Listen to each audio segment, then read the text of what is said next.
And the relationship that is formed between CEDA and Howard County Business and Tourism, I think, is a wonderful thing. And we just want to have Gary share some of his thoughts. He was the leader down here, along with the boards, that brought this whole effort together. So, Gary?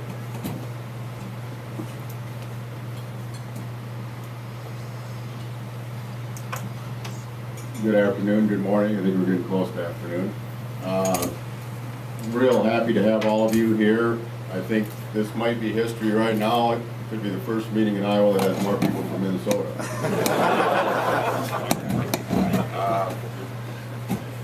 We had a very unique situation in Howard County, and our situation was kind of twofold. I've been on economic development for about 17 years. We have a lot of people in this room that may be on that a few less years, but some maybe a little longer. And our first goal way back when was to try and get our county to be one. We have six communities in Howard County, Cresco being the largest community. And all these outlying communities are all very important to Howard County. And originally we had a Cresco Chamber group, Chamber of Commerce, many of you familiar with their role in the community. We had a group called the CEDA, which was the Cresco Industrial Development Corporation, which was formed back in the early 70s. And that group was to bring industry to our community. And if you drive around Cresco, you will see a lot of industry.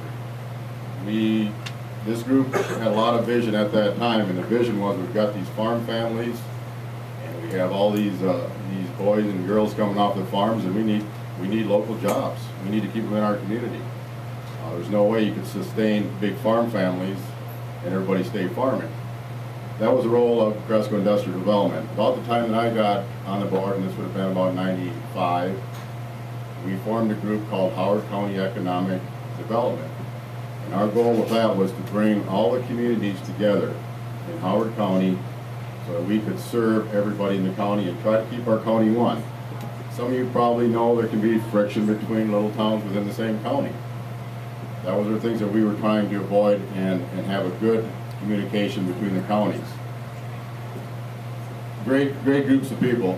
So we basically had these three boards, a Howard County Economic Development Group, a Chamber Group, and our Cresco Industrial Development Group.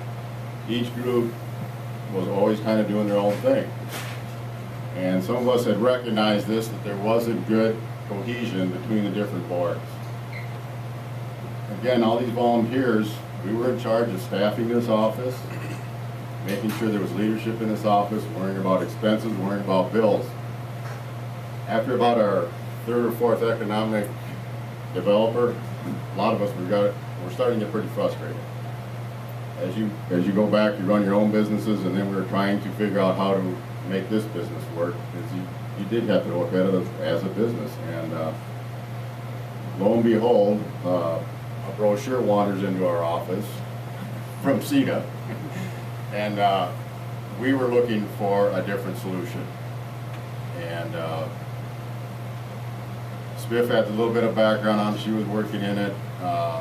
This gal was with Alliant Energy that originally brought this brochure, and I believe, is that right, Spiff? I'm going to make sure my story's right. Is that right?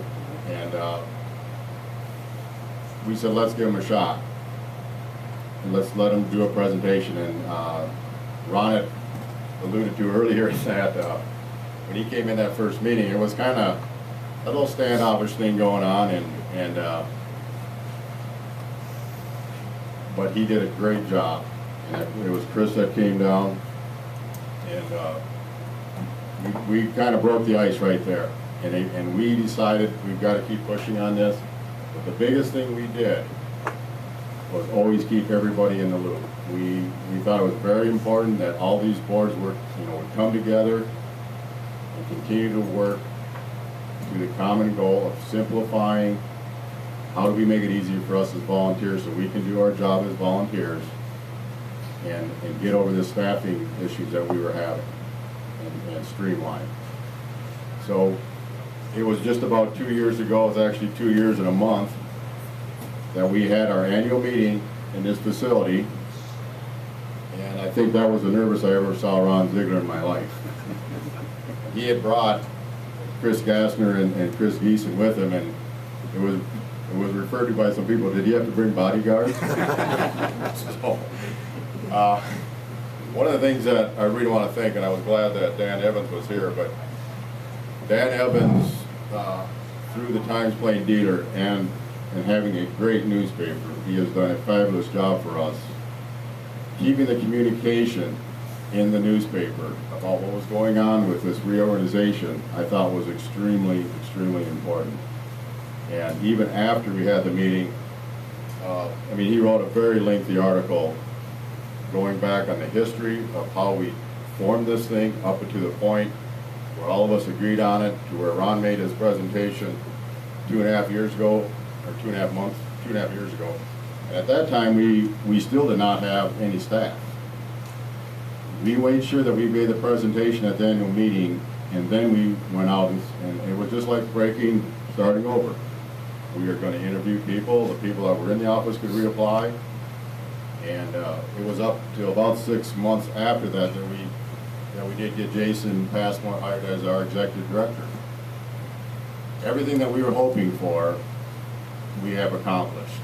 Simplify, streamline, take the worry of personnel from us, that worry away, payroll, expenses. We have the leadership now in our office and are very happy because of it. I want to read a couple of quotes from the article that was printed.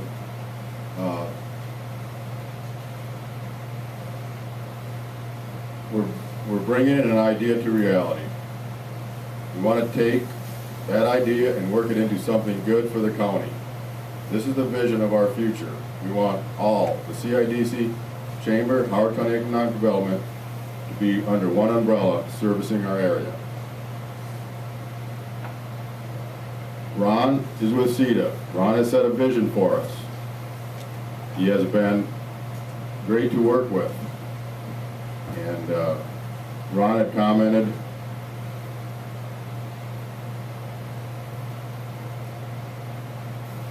and I think this was how he got out of trouble. I fell into home here in Howard County.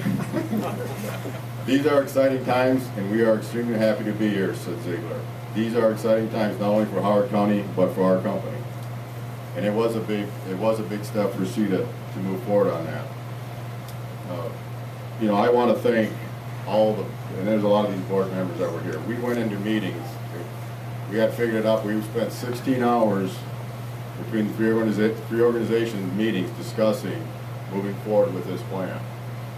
And Ron and Chris have brought down an excellent PowerPoint presentation. We met in the basement of the bank. I mean, this is grassroots at its best.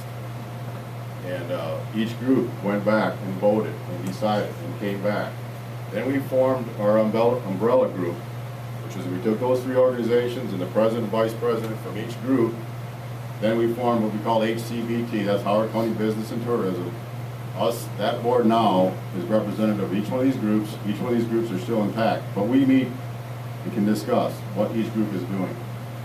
It's making it easier for Jason, it's making it easier for the staff, and we're even now simplifying more. We're trying to cut down on meetings is one of the goals. And when you got a good run organization, you can do that and really focus on what's important. So lastly, I'd like to say one thing that really hit home with me.